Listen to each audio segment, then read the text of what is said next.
ಗಗನ ಏನಕ್ಕೆ ಅಕ್ಕನ ಜೊತೆ ಜಗಳ ಮಾಡ್ತಾ ಇರೋದು? ಹಾ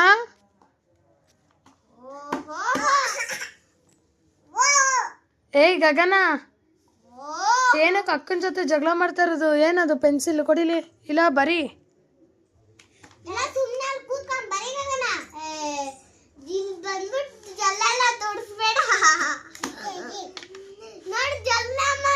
ಗಗನ ಪುಟಿ ಮ್ಯಾಮ್ ಹೊಡಿತಾರ ಅಕ್ಕಂಗೆ, ನೀನ್ ಹಿಂಗೆ ಮಾಡ್ತಾ ಇದ್ರಿ. ಹಾ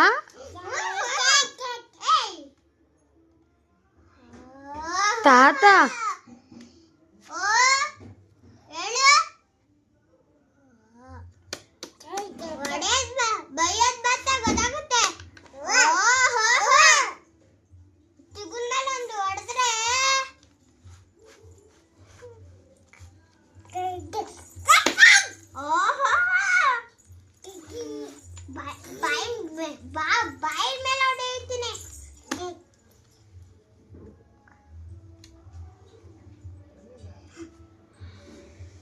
ಫುಲ್ ಆವಾಜು ಅಕ್ಕಂಗೆ. ಏನ್ ಗಗನ?